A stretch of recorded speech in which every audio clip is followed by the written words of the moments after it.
Seperti firman Tuhan katakan, jika engkau makan atau jika engkau minum atau jika engkau melakukan sesuatu yang lain, lakukanlah semuanya itu untuk kemuliaan Allah.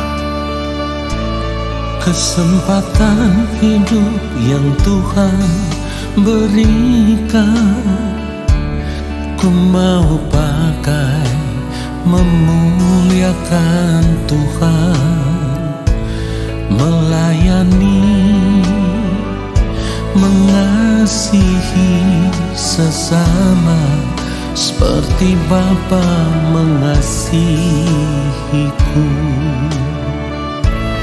Kesempatan hidup yang Tuhan berikan, Katakan, ku mau pakai memuliakan Tuhan, melayani, mengasihi sesama seperti Bapa mengasihiku. Di sisa umur hidupku, selama ku masih kuat, apapun yang ku mau menyenangkanmu, ku mau menyenangkanmu, menjadi roti terpecah, menjadi anggur tercurah, menjadi berkat bagi sesama. Ketika kita percaya bahwa hidup kita telah dibeli dengan harga yang lunas dibayar, maka kita mau serahkan seluruh hidup kita dan mempergunakan tubuh kita untuk kemuliaan Allah. Katakan, kesempatan hidup. Kesempatan hidup yang Tuhan berikan, ku mau pakai memuliakan Tuhan. Katakan, melayani, mengasihi Haleluya, sesama, seperti Bapa mengasihiku. Di sisa umur hidupku, selama ku masih kuat, apapun yang ku perbuat, ku mau menyenangkanmu, menjadi roti terpecah, menjadi anggur tercurah, menjadi berkat bagi sesama. Kita mau katakan sekali lagi, di sisa umur hidupku, selama ku masih kuat, apapun yang ku perbuat, katakan, ku mau menyenangkanmu, menjadi roti terpecah, menjadi anggur tercurah, menjadi berkat bagi sesama, menjadi berkat bagi sesama, menjadi berkat bagi sesama. Biarlah segala hormat dan kemuliaan hanya bagi Tuhan saja. Haleluya.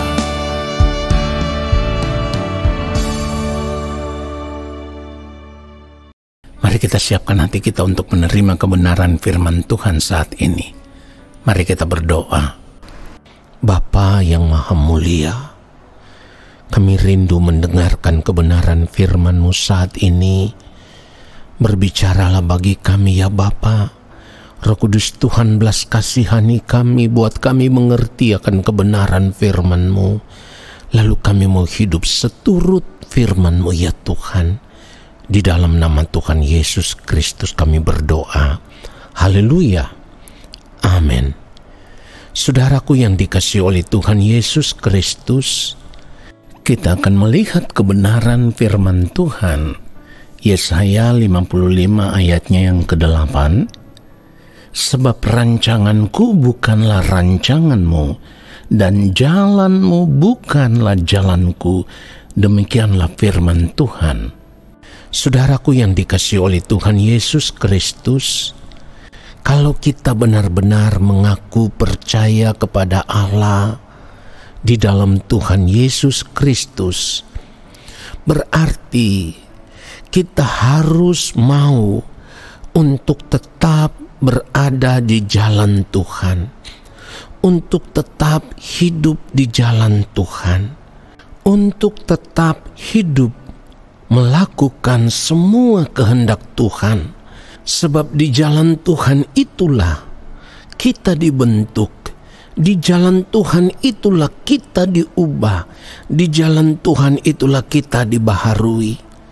Tentu tidak mudah tetap berjalan di jalan Tuhan, dan kita harus pahami bahwa berjalan di jalan Tuhan bukan berarti ada di dalam kenyamanan hidup. Justru berada di jalan Tuhan, kita akan dibawa kepada persoalan-persoalan hidup yang memang Tuhan izinkan itu terjadi di dalam kehidupan kita, supaya lewat persoalan-persoalan hidup itulah kita dibentuk. Lewat persoalan-persoalan hidup itulah kita mengerti apa yang menjadi kehendak Tuhan, apa yang menjadi rencana Tuhan atas kehidupan kita.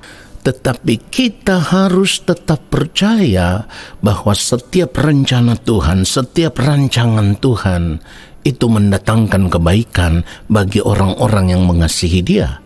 Yesaya 55 kalau kita membaca ayatnya yang ke-9, seperti tingginya langit dari bumi, demikianlah tingginya jalanku dari jalanmu dan rancanganku dari rancanganmu. Saudara yang dikasihi oleh Tuhan Yesus Kristus, kalau kita membaca kebenaran firman Tuhan, Yeremia 29 ayatnya yang ke-11, firman Tuhan berkata, sebab aku ini mengetahui rancangan-rancangan apa yang ada padaku mengenai kamu. Demikianlah firman Tuhan, yaitu rancangan damai sejahtera dan bukan rancangan kecelakaan, untuk memberikan kepadamu hari depan yang penuh harapan. Jadi saudara, kalau kita berada di dalam jalan Tuhan, berarti kita tidak boleh lagi hidup di dalam rencana kita secara pribadi. Tetapi kita harus menyerahkan segenap hidup kita ke dalam tangan Tuhan. Lalu kita harus mau berjalan di jalan Tuhan, karena di jalan Tuhan itulah ada rancangan-rancangan Tuhan, ada rencana Tuhan yang terbaik untuk kehidupan kita, seperti yang firman Tuhan katakan, yaitu rancangan damai sejahtera dan bukan rancangan kecelakaan, untuk memberikan kepada kita hari depan yang penuh harapan. Saudara, kalau dikatakan untuk memberikan kepada kita hari depan yang penuh harapan, kita tidak boleh berpikir bahwa Tuhan akan memberikan kepada kita kenyamanan hidup selama di dunia ini. Saudara yang dikasihi oleh Tuhan Yesus Kristus, justru ada di dalam rancangan Tuhan. Disitulah kita diproses, disitulah kita dibentuk, dan sekalipun itu menyakitkan, kita harus rela, kita harus mau untuk menerima semua itu, karena di balik proses itu kita akan semakin dimurnikan, sehingga manusia batinia kita akan dibentuk menjadi pribadi seperti yang Allah kehendaki. Saudara yang dikasihi oleh Tuhan Yesus Kristus, itulah kenapa kalau kita mau membaca kebenaran firman Tuhan di dalam Roma 8 ayat 28 dan ayat 29, kita tahu sekarang bahwa Allah turut bekerja dalam segala sesuatu untuk mendatangkan kebaikan bagi mereka yang mengasihi Dia, yaitu bagi mereka yang terpanggil sesuai dengan rencana Allah. Saya mau katakan dulu di sini bahwa ada kalimat Allah turut bekerja, tetapi sebenarnya kalau kita mau memeriksa bahasa aslinya, tidak ada kata turut. Allah bekerja dalam segala sesuatu. Artinya ada berbagai masalah, ada berbagai persoalan, ada berbagai tantangan, ada berbagai hal yang bisa dipakai oleh Allah untuk membentuk kita, supaya kita semakin hari semakin mengerti apa yang Tuhan kehendaki, apa yang baik, yang berkenan kepada Allah dan yang sempurna. Saudaraku, lalu kalau ayat 29 kita baca, sebab semua orang yang dipilihnya dari semula, mereka juga ditentukannya dari semula untuk menjadi serupa dengan gambaran anaknya, supaya ia, anaknya itu, menjadi yang sulung di antara banyak saudara. Perhatikan baik saudaraku, dikatakan di sini bahwa orang yang dipilih oleh Allah ditentukan juga untuk menjadi serupa. Jadi kita ditentukan dari semula untuk menjadi serupa dengan Kristus. Oleh sebab itu di dalam kehidupan ini kita harus belajar hidup sama seperti Kristus hidup. Sekalipun di dalam perjalanan hidup itu ada banyak persoalan yang begitu membuat kita menderita, yang begitu menyakitkan, tetapi kita tahu kalau itu yang dipergunakan Tuhan untuk membentuk kita, maka kita harus bersyukur untuk semuanya itu. Saudara yang dikasihi oleh Tuhan Yesus Kristus, bukan hanya kita, tetapi Tuhan Yesus sendiri belajar dari apa yang dideritanya. Kalau kita mau membaca Ibrani pasal yang kelima, mulai ayat yang ke-7 sampai ayat yang ke-9, dalam hidupnya sebagai manusia ia telah mempersembahkan doa dan permohonan dengan ratap tangis dan keluhan kepada Dia yang sanggup menyelamatkannya dari maut, dan karena kesalehannya ia telah didengarkan. Ayat 8, perhatikan baik. Dan sekalipun ia adalah anak, ia telah belajar menjadi taat dari apa yang telah dideritanya, dan sesudah ia mencapai kesempurnaannya, ia menjadi pokok keselamatan yang abadi bagi semua orang yang taat kepadanya. Inilah saudaraku contoh hidup yang harus kita ikuti. Belajar daripada apapun yang kita alami, sekalipun itu penderitaan. Tetapi kita tahu lewat pembentukan itulah kita dimurnikan di dalam Tuhan menjadi pribadi yang berkenan. Kiranya kebenaran firman Tuhan ini memberkati kita semua. Mari kita berdoa saudaraku. Bapa yang Maha Kudus, kami bersyukur untuk kebenaran firman-Mu. Tidak ada yang dapat kami perbuat di luar daripada Engkau. Saat ini setelah mendengarkan kebenaran firman-Mu ya Bapa, kami mau mengambil keputusan penting di dalam kehidupan kami.